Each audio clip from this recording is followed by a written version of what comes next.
오늘 말씀 함께 나눕니다. 디모데후서 2장 11절부터 13절까지의 말씀입니다. 디모데후서 오늘 말씀의 순서에 따라 디모데후서 2장 11절부터 13절까지의 말씀 우리 함께 교독하시고 마지막 13절 함께 읽습니다. 제가 가지고 있는 신약성경 344쪽에 있습니다. 디모데후서 2장 11절, 12절, 13절 한 절씩 교독하시고 마지막 절은 함께 읽겠습니다.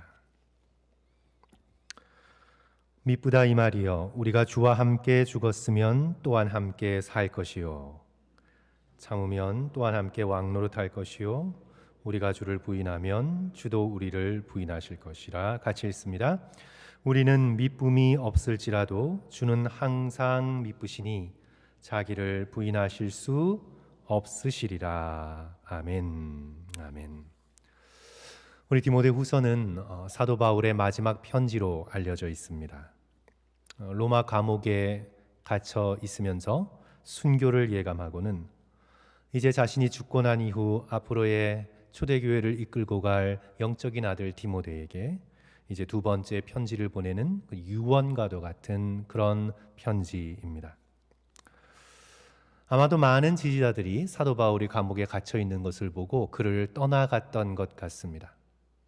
그가 강하고 그가 활동적이고 또 그가 자유로울 때는 많은 지지를 보내고 함께 했다가 그가 깊은 고난 가운데 들어가게 되니까 그를 지지했던 사람들이 아마도 그를 떠나가고 또 그의 사역을 잊었던 것 같습니다. 그래서 디모데후서 1장 8절에서 이렇게 기록하고 있습니다. 그러므로 너는, 그러니까 디모데는 너는 내가 우리 주를 증언함과 또는 주를 위하여 갇힌 자 된 나를 부끄러워하지 말고, 부끄러워했다는 얘기죠. 다른 사람들은 부끄러워했다는 얘기입니다. 오직 하나님의 능력을 따라 복음과 함께 고난을 받으라. 나를 부끄러워하지 말라. 주의 일로 고난당하고 있는 나를 부끄럽게 하지 말라. 그리고 너희들도 그리스도의 좋은 군사로, 병사로 나와 함께 고난을 받으라. 그렇게 권면하고 있습니다. 또한 사도 바울은 자신의 순교를 예감합니다. 디모데후서 4장 6절, 7절, 8절 말씀 한 장 넘기셔서 우리 함께 찾아보겠습니다. 4장 6절, 7절, 8절. 우리 이 구절도 한 절씩 읽고 마지막 절 같이 읽을까요? 디모데후서 4장 6절, 7절, 8절입니다. 전제와 같이 내가 벌써 부어지고 나의 떠날 시각이 가까웠도다. 나는 선한 싸움을 싸우고 나의 달려갈 길을 마치고 믿음을 지켰으니. 같이 읽습니다. 이제 후로는 나를 위하여 의의 면류관이 예비되었으므로 주 곧 의로우신 재판장이 그날에 내게 주실 것이며 내게만 아니라 주의 나타나심을 사모하는 모든 자에게도니라. 아멘. 이렇게 자신의 마지막을 예견하면서 영적인 아들 제자 디모데에게 다가올 불신앙의 시대를 이렇게 목회하며 살아라 하고 권면하는 것이 바로 디모데후서 전체의 말씀입니다. 이제 오늘 저와 여러분이 함께 읽은 이 2장 11절, 12절, 13절 이 말씀은 오늘 우리가 함께 살펴보려고 하는데 이 말씀의 흐름 가운데서 굉장히 독특한 부분입니다. 그것은 바로 사도 바울의 직접적인 말이 아니라 초대교회의 찬송가의 가사였습니다. 11절 보시면 미쁘다 이 말이여 라고 시작하고 있지 않습니까? 미쁘다 이 말이여. 2장 11절 다시 확인하죠. 미쁘다 이 말이여. 이것은 하나의 형식입니다. 그러니까 전해져 내려온 독립적인 말씀의 형태로 되어 있는데 사도 바울이 지어낸 말이 아니라 초대교회로부터 전수받은 그런 말입니다. 그래서 미쁘다 이 말이여. trustworthy saying이라고 합니다. 미쁘다 이 말이요. 이것은 이제 우리 옛날 고어 미쁘다는 고어라는 고어인데요.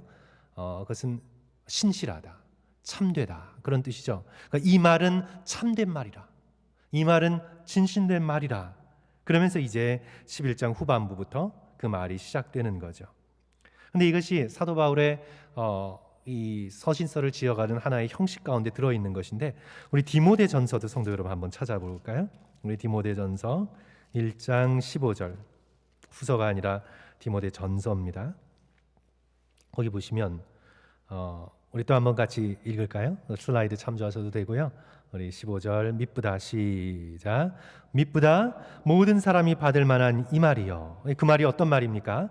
그리스도 예수께서 죄인을 구원하시려고 세상에 임하셨다 하였도다. 죄인 중에 내가 괴순이라. 그러니까 모든 사람이 받을 만한 미쁜 말, 그것이 있는데 그게 어떤 말이라는 거예요?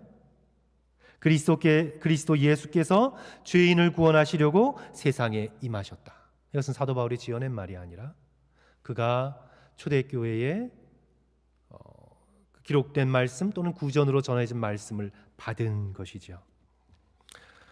이런 형식 속에서 오늘 말씀이 이 네 가지 구조로 반복되는 패턴으로 구성되어 있는데 마치 찬송가의 가사처럼 그렇게 구성되어 있습니다. 그것이 디모데후서 2장 11절, 12절, 13절 어떤 패턴이냐면 이제 미쁘다 이 말이여 하고 시작하면서 첫 번째, 주와 함께 죽었으면 또한 함께 살 것이요, 참으면 또한 왕노릇 갈 것이요, 주를 부인하면 주도 우리를 부인하실 것이요, 우리는 비록 미쁨이 없을지라도 주는 항상 미쁘시니 자기를 부인하실 수 없으시리라. 이것이 이제 1절, 2절, 3절, 4절의 가사처럼 그렇게 운율을 띠면서 4절은 이제 조금 길게 덧붙여져 있죠. 그렇게 미쁜 말로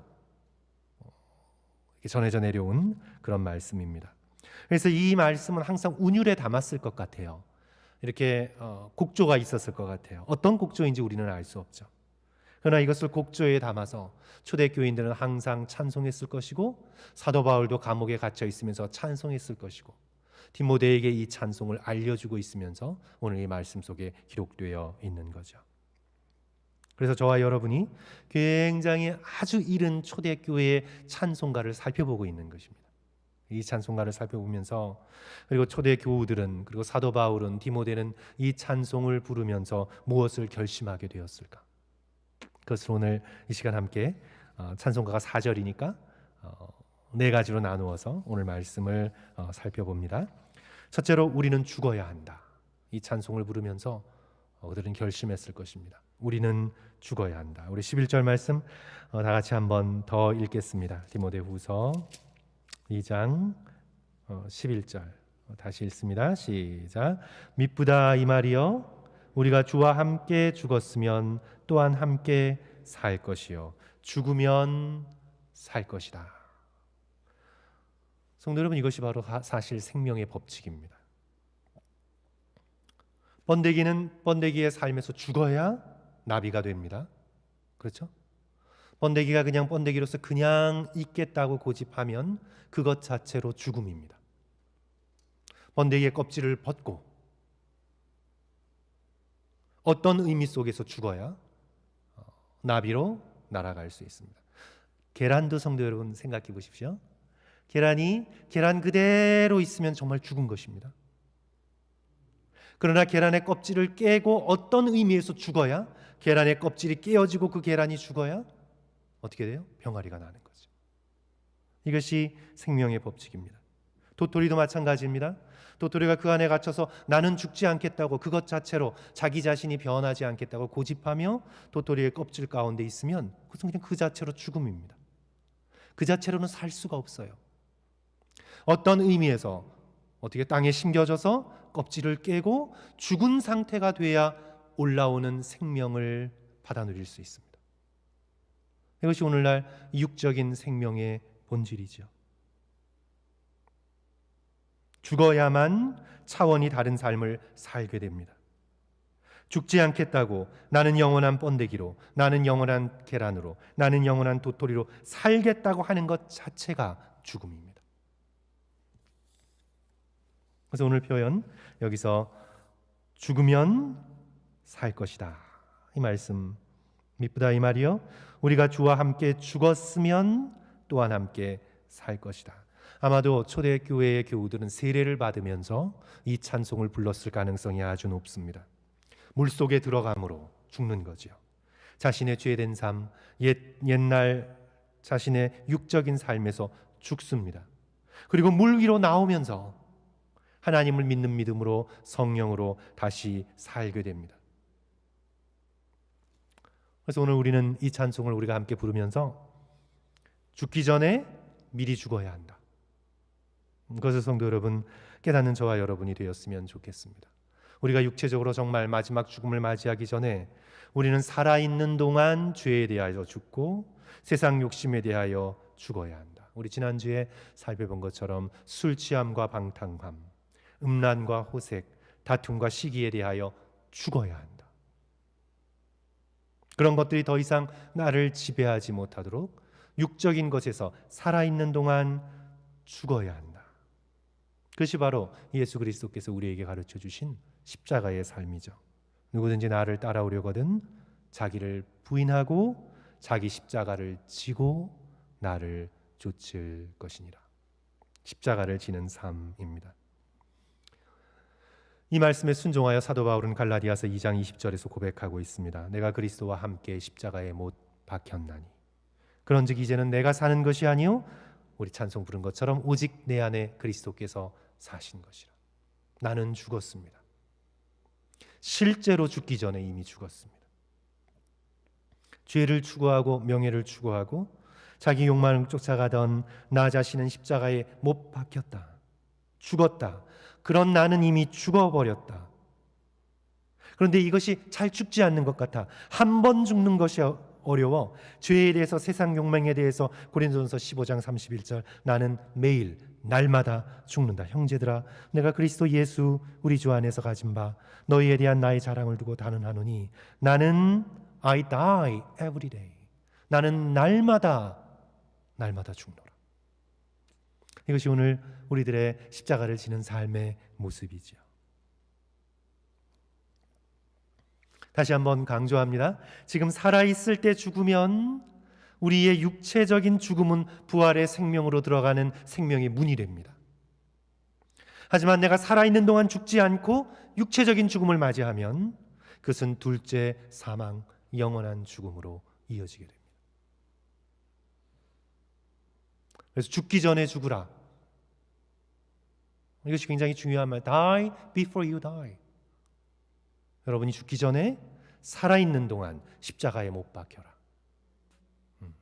우리는 이 말씀을 우리도 역시 운율은 잊어버렸지만 찬송 곡조는 잊어버렸지만 오늘 이 본문의 말씀을 우리도 함께 찬송으로 부르면서 살아있는 동안 내가 예수 그리스도와 함께 죽어야 하는구나 깨닫게 됩니다.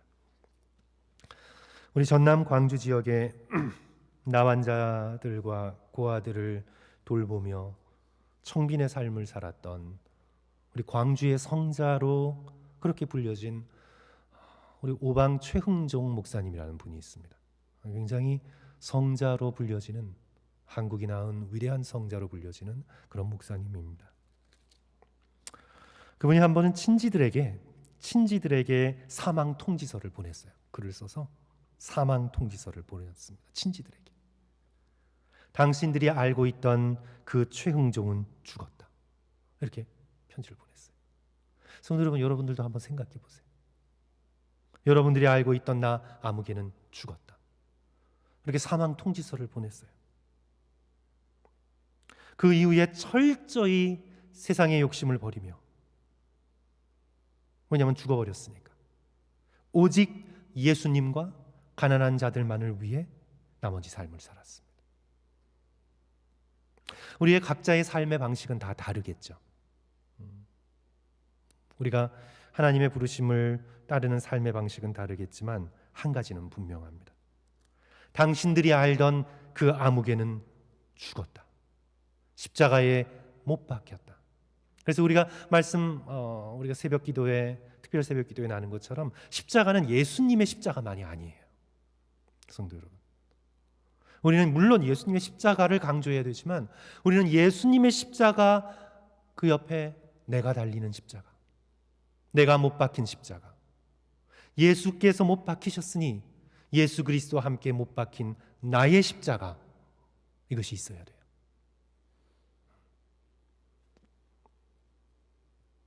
그래서 사랑하는 성도 여러분, 우리 시간 함께 다 같이 따라합시다. 주와 함께 죽으면 또한 주와 함께 살 것이요. 감사합니다. 그래서 성도 여러분, 살아있는 동안 내가 십자가에 못 박히는 그런 놀라운 은혜가 저와 여러분에게 있기를 주님의 이름으로 간절히 축원합니다. 우리 두 번째 이제 2절인데 우리는 참아야 한다. 이 찬송을 부르면서 우리는 견디고 참아야 한다라는 것을 초대교인들은 마음속에 결단하고 또 결단했을 것입니다. 12절 앞부분인데요. 참으면 함께 왕노릇할 것이요. 고난을 참는다는 뜻입니다. 사도 바울은 자신이 당한 고난에 대하여 멀리까지 갈 필요 없습니다. 디모데후서 2장 9절에서 이렇게 말씀합니다. 복음으로 말미암아 내가 주인과 같이 매이는 데까지 고난을 받았으나 내가 매이는 데까지 고난을 받았다. 바로 이 자신이 받은 이 고난의 인내가 반드시 장차받을 영광과 연결이 됨을 사도 바울은 확신하고 있었습니다. 그것이 바로 10절의 말씀인데 다 같이 함께 읽습니다. 그러므로 시작. 그러므로 내가 택함 받은 자들을 위하여 모든 것을 참음은 그들도 그리스도 예수 안에 있는 구원을 영원한 영광과 함께 받게 하려 함이라. 인내가 무엇으로 연결되죠? 영광. 그리스도 안에 있는 영광과 연결됩니다. 우리가 우리의 인생을 그냥 한 번만 쓱 돌아봐도 참지 않고 되는 게 뭐 하나라도 있나요, 성도 여러분? 저절로 되는 게 뭐 하나라도 있습니까? 무엇을 이루는 데 있어서의 인내와 견딤, 참는 것, 그것은 필수 과정인 것 같습니다. 우리 저보다 연배가 많으신 분이 여기 많이 계셔서 제가 이런 말씀 드리는 게 좀 죄송하지만 저도 이제 슬슬 나이라는 걸 들어가면서요,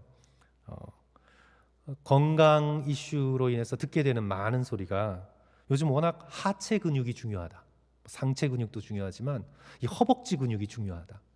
그래서 70, 80까지 그냥 쌩쌩하게 걸어 다니려면 40대, 50대부터 하체 운동을 해야 된다. 저도 워낙 그냥 많이 들었어요. 그래서 80대까지 자기의 발로 쌩쌩하게 걷다가 가려면 젊었을 때부터 다른 것보다 하체 운동을 열심히 해야 된다. 그래서 이제 저도 생각날 때마다 이제 스쿼드를 좀 하려고 노력을 하는데 정말 힘들어요. 이게 안 돼요. 이 근육이 하나 붙는데도 성도 여러분, 인내가 없이는 불가능합니다. 근육이 어떻게 인내와 참음이 없이 붙나요? 저절로. 배로만 가죠. 그죠? 저절로 근육이 붙는 적이 없습니다. 근육은 어떻게 붙냐 하면 근육에 가해지는 스트레스, 근육에 가해지는 무게를 견디는 만큼 근육이 생기는 거예요. 우리 몸의 근육도 근육에 가해지는 스트레스와 무게를 견딜 때에 근육이 생기는 거예요. 그걸 못 견디면 근육은 만들 생각을 하지 말아야 합니다. 우리의 영혼의 근육도 마찬가지입니다. 우리의 마음의 근육도 마찬가지예요. 우리의 정신의 근육도 마찬가지입니다. 견딤을 통해 영혼이 든든해집니다. 인내를 통해 마음이 예수 그리스도를 닮아갑니다. 근육이 스트레스를 견뎌야만, 무게를 견뎌야만 근육이 붙는 것처럼 영혼도, 우리의 마음도 고난이라는 무게를 견디는 만큼 하나님 안에서, 그리스도 안에서 성장하게 되어 있는 것. 이것이 생명의 법칙이죠. 그러므로 사도 바울께서 오늘 이 본문 말씀 앞에서 쓰고 있는 비유를 잘 들여다보십시오. 3절을 보세요. 자, 무슨 비유를 쓰고 있나요? 좋은 군인, 좋은 병사의 비유를 쓰고 있지 않습니까? 너는 그리스도 예수의 좋은 병사로 나와 함께 고난을 받으라. 좋은 군사가 되려면 당연히 훈련을 견뎌야 합니다. 훈련 없이 좋은 군사는 만들어지지 않습니다. 또 사도 바울께서 드는 표현을, 또 비유를 들어보시고 5절 보면 무슨 비유가 등장하죠? 운동선수. 경기하는 자가 법대로 경기하지 아니하면 승리의 관을 얻지 못할 것이며, 오늘 아침 나눈 말씀이죠. 운동선수는 규칙에 따라 경기하는 훈련을 해야 합니다. 또 6절에 보면 어떤 비유가 나옵니까? 땀 흘리는 수고하는 농부. 수고하는 농부가 곡식을 먼저 받는 것이 마땅하니라. 농부가 곡식을 얻기 위해 흘려야 하는 땀, 어느 것 하나 견딤과 인내가 없이는 얻을 수 없는 것들입니다. 신앙도 마찬가지죠. 저절로 신앙이 성장하나요? 예수 믿고 십자가를 의지했다고 해서 그 다음에 저절로 성자가 되나요? 아니죠. 말씀을 붙들고 씨름하는 훈련, 고난을 견디면서 버텨낸 훈련을 통해 우리는 우리의 영혼이, 우리의 마음이 그리스도를 닮아 성장하게 됩니다. 그리하여 고난의 견딤은 그리스도인의 삶의 필수 과정이라는 겁니다.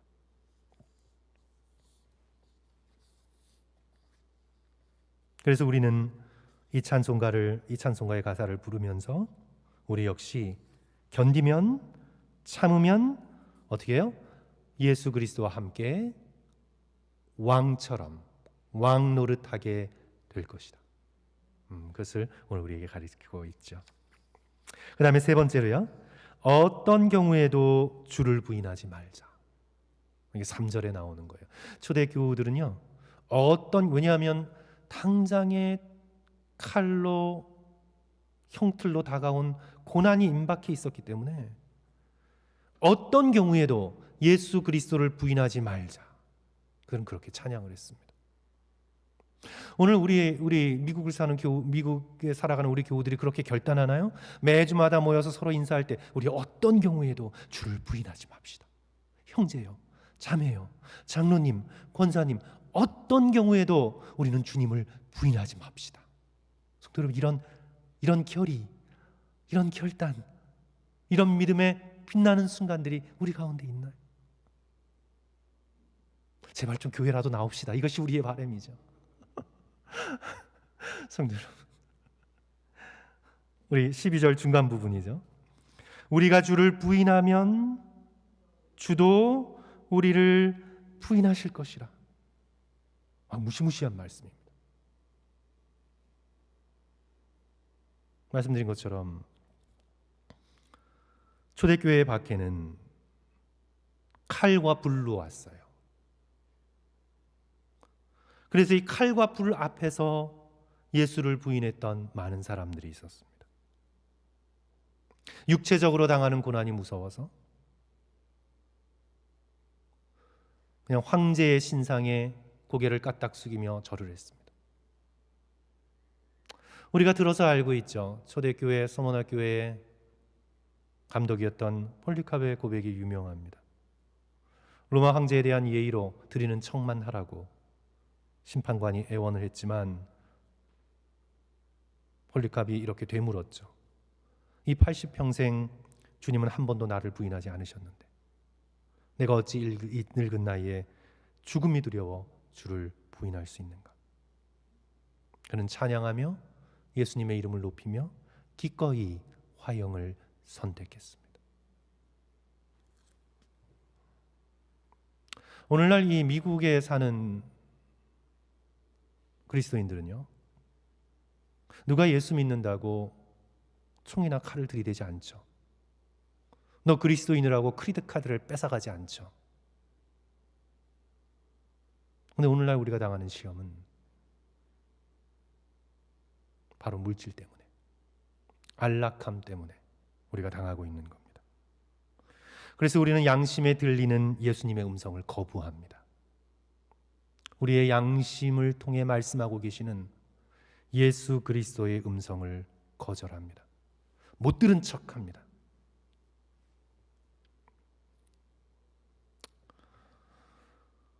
우리 미국은 아직 공산주의 사회나 전체주의의 협박을 받은 적이 없기 때문에 예수 믿는다고 직접적인 총과 칼의 위협을 받지 않았지만 그렇다고 박해가 없는 게 아니죠. 재산을 빼앗는다면 순간적으로 예수를 부인할 사람이 적지 않을 것입니다. 또 수십억을 준다면 순간적으로 예수님을 저버릴 사람이 적지 않을 것입니다. 그래서 우리도 이 3절의 이 찬송이 오늘 우리에게 여전히 필요합니다. 어떤 경우에도 예수님을 부인하지 말자. 우리 서로 그렇게 격려해야 됩니다. 어떤 경우에도 돈 앞에서, 물질 앞에서, 쾌락 앞에서, 세상의 체면과 명예 앞에서 내가 사랑하는, 우리를 사랑하는 예수 그리스도를 부인하지 말자. 우리도 그렇게 결단해야 합니다. 예수님은 진리의 영이시기에 예수님을 부인하지 않는 훈련은요, 성도 여러분, 초대교회 교우들은 예수님을 고백하는 거. 왜 예수님을 고백할 수밖에 없냐면 그게 진리니까. 가이사가 신이 아니니까. 그건 거짓말이잖아요. 시저가 어떻게 신이에요? 인간이 죽었는데. 그건 거짓말이잖아요. 그러니까 황제가 신이라고 숙여 세울 수가 없는 거예요. 왜냐하면 그건 거짓이니까. 그렇잖아요. 그런데 왜 목숨을 걸고 예수 그리스도의 이름을 붙들 수밖에 없었냐 하면 예수 그리스도께서 하나님의 아들이시고 온 세상의 주관자라는 것이 진리니까. 진리를 아니다라고 말할 수가 없는 거예요. 거짓을 참되다라고 말할 수 없고 진리가 아니라고 말할 수가 없는 거예요. 진리에 헌신하다 보니까 예수 그리스도께서 하나님의 아들이요 온 세상의 주관자라는 것이 참이잖아요. 진리잖아요. 거부할 수가 없는 거예요. 목에 칼이 들어와도 거부할 수가 없는 거예요. 거짓말을 할 수가 없는 겁니다. 한마디로. 살기 위해서 거짓말을 할 수가 없는 거예요. 그러면 오늘날에도요, 성도 여러분, 박해의 형태는 바뀌었지만 오늘날에도 똑같습니다. 오늘날에도요, 우리가 이 미국 땅을 살아가면서 우리가 예수님을 부인하지 않는 가장 큰 훈련은 거짓말하지 않는 훈련이에요. 거짓말하지 않는 거예요. 예수 그리스도께서 나의 생명의 구주시고 온 세상의 구원자시고 이 세상을 주관하시는 하나님이시라는 것, 예수 그리스도가 참이고 선이고 절대적인 진리라는 것. 그래서 오늘날에도요, 예수 그리스도를 부인하지 않는 건 거짓말하지 않는 거예요. 참을 말하는 거예요. 경제적 이득을 얻기 위해, 나의 체면을 위해 거짓말하지 않는다. 참되신 예수 그리스도 앞에서 거짓말하지 않는다. 이것이 오늘날에도 오늘 우리에게 여전히 예수 그리스도를 부인하지 않는다는 결단, 그것의 영적인 연습이고, 아니 연습 정도가 아니라 진실로 우리는 그런 참과 거짓 사이에 서 있다는 것을 우리가 깨달아 진리를 선택하고 참을 말할 수 있는 저와 여러분이 되어야 되겠습니다. 제가 지난 주일에 우리 도산 안창호 선생님의 글을 읽어드렸지 않습니까? 계속해서 읽고 있는데 이런 결단이 참 많이 나와요. 이 도산 안창호 선생님의 이 글을 읽다 보면 이런 결단이 참 많이 나와요. 이분이 독실한 기독교인이지 않습니까? 이런 결단이 참 많이 나와요. 대한제국의 조선 사람의 가장 큰 문제, 나라를 잃을 수밖에 없었던 한국인의 도덕성이 무너졌던 가장 큰 문제, 바로 거짓말이라고 봤어요. 바로 거짓말이라고 봤어요. 조선인들의 가장 큰 문제, 입에 습관적으로 달려있는 거짓말이라고 봤어요. 거짓말하는 사람이 너무 많다는 거예요. 한국인의 도덕적 무너짐이 바로 거짓말이라고 본 것이에요. 그래서 그 도산 안창호 선생님의 글을 읽으면요, 이런 결심이 많이 나요. 나는 절대로 거짓말하지 않겠다. 거짓이여, 너는 내 나라를 죽인 원수로구나. 내 평생에 죽어도 다시는 거짓말하지 않으리라. 이것이 도산 안창호 선생님의 결단이었어요. 그래서 오늘 우리도 거짓을 말할 때 예수 그리스도를 돌려 세우는 거거든요. 오늘 이 말씀은 조건처럼 들립니다. 우리가 주를 부인하면 주도 우리를 부인하실 것이다. 조건처럼 들려요. 예수님의 사랑은 무조건적인 사랑이 아닌가? 우리는 그렇게 생각하죠. 근데 오늘 말씀을 잘 보세요. 우리가 주를 부인하면 주도 우리를 부인하실 것이라. 제가 지금 지어낸 말씀이 아닙니다. 기록되어 있는 말씀이죠. 구약의 말씀이 아니에요. 신약의 말씀이잖아요. 그래서 우리는 이건 조건적이라, 이게 진짜 복음의 소식이 맞나? 우리는 그렇게 생각하지만 성도 여러분, 한 번만 우리가 이렇게 생각해 보죠. 한 번만 이렇게 생각해 봅시다. 어떤 사람이 계속해서 지속적으로 거짓말을 합니다. 예수님을 부인합니다. 교회는 다니고 있고 심지어는 직분까지 받았지만 계속해서 거짓말을 하고 있어요. 그리고 예수님, 하나님은 자기의 거짓말을 덮는 수단입니다. 얼마 전에 우리 LA 지역인가요? 어디에서도 길 가는 분 또는 자동차 타고 가는 분 세워서 교회 가는 길이 어디예요? 묻고는 강도짓을 했다 그러잖아요. 똑같은 거예요. 그런 이름을 핑계대면서 계속해서 거짓말을 하고 예수님을 부인하고 사람들 사이를 이간하고 다툼을 일으키고 그 마음으로는 진실되게 예수님을 알려고도 하지 않고 마음에 후회 한 조각도 없고 계속해서 거짓말하는 자로 속이는 자로 악하고 교활한 종교인 행세를 하며 살다가 예수님의 심판대 앞에 서게 될 때 예수님께서 잘하였도다. 착하고 충성된 내 자녀요. 예수님이 그렇게 인정하는 게 옳은 것인가요, 성도 여러분? 예수 그리스도께서 죄를 짓고 죄 자체가 되고 거짓말 자체가 된 사람을 인정하실 수 있을까요?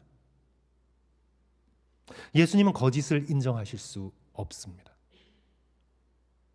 거짓과 하나가 된 영혼을 당신의 것이라 인정하실 수 없어요. 마태복음 10장 32절 33절 구약의 말씀이 아닙니다. 신약의 말씀이며 예수 그리스도의 입에서 나오신 말씀이에요. 누구든지 사람 앞에서 나를 시인하면 나도 하늘에 계신 내 아버지 앞에서 그를 시인할 것이요. 누구든지 사람 앞에서 나를 부인하면 나도 하늘에 계신 내 아버지 앞에서 그를 부인하리라. 어쩌면 초대교인들은 이 말씀을 가슴에 새기고 오늘 찬송으로 3절의 말씀, 이 3절의 이 찬송을 12절 중간 부분에 이 찬송을 불렀을 겁니다. 물론 베드로처럼 자신이 범죄하고 예수님을 부인한 이후에 진심으로 회개하고 참회하고 눈물을 흘리면 회복의 길을 열어주시죠. 우리 하나님은, 우리 예수 그리스도는 인자하시고 자비하신 분이라 길을 열어주십니다.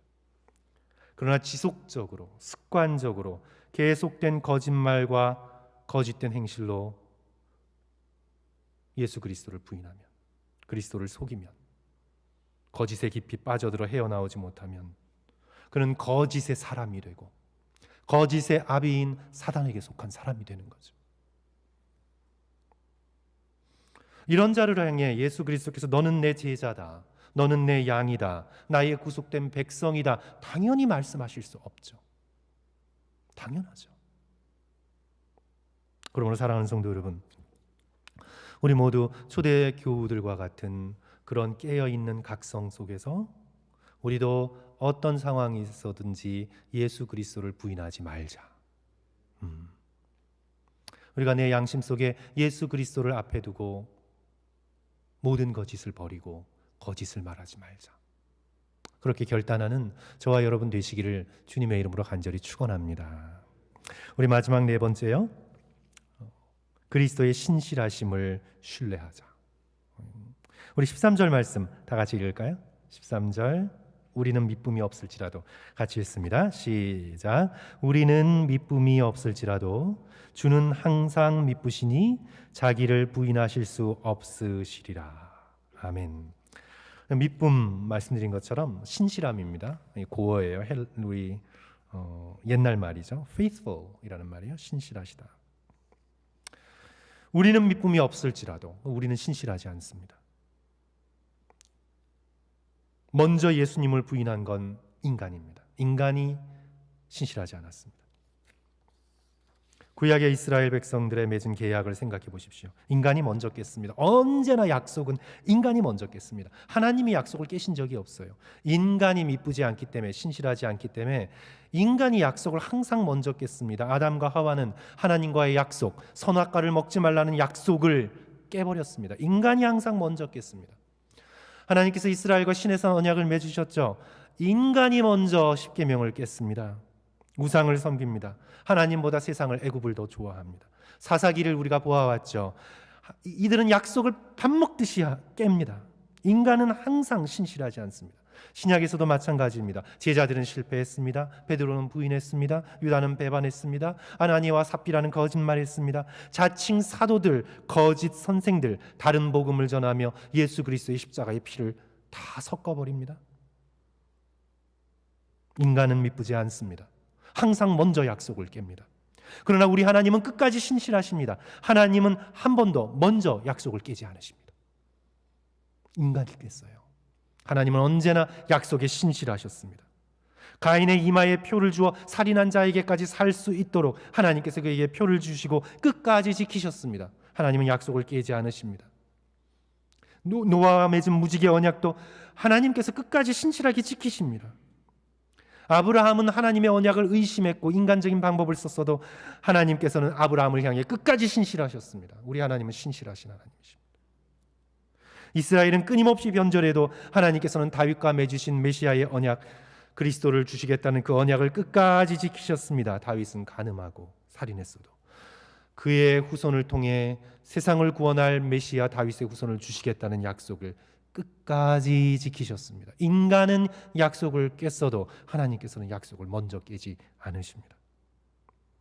예수 그리스도와 십자가로 맺은 구속의 언약, 제자들이 배반하고 버리고 떠나도 예수께서는 성만찬의 영원한 언약을 세우시고 끝까지 지키십니다. 하나님의 신실하심입니다. 하나님의 신실하심이 우리의 소망입니다. 우리가 주를 부인했어도 그리하여 우리는 다시 돌아와야 합니다. 계속 부인하고 또 부인하고 부인하는 것을 당연한 것으로 여기고 계속되어 거짓의 사람이 되면 하나님 예수 그리스도께서 이 사람을 하나님 앞에서 인정하실 수가 없습니다. 그러므로 사랑하는 성도 여러분, 하나님의 신실하심이 우리의 소망됨을 기억하고 우리가 죄로 넘어지고 쓰러져도 다시 일어나 돌아올 수 있는 저와 여러분 되었으면 좋겠습니다. 그리고 끝까지 믿음의 경주를 이루어내는 저와 여러분이 되었으면 좋겠습니다. 그래서 오늘 이 4절에 걸친 이 찬양을 우리 정말 곡조가 있다면 이 곡조를 오리지널로 부를 수만 있다면 참 좋겠는데 곡조는 잊어버렸어요. 그러나 미쁘다 이 말이요 하면서 1절, 2절, 3절, 4절 이 찬양을 우리도 함께 말씀으로 부르면서 초대교회 교우들의 그 놀라운 신앙을 우리도 계속해서 이어가는 저와 여러분 되시기를 주님의 이름으로 간절히 축원합니다. 우리 함께 기도하겠습니다.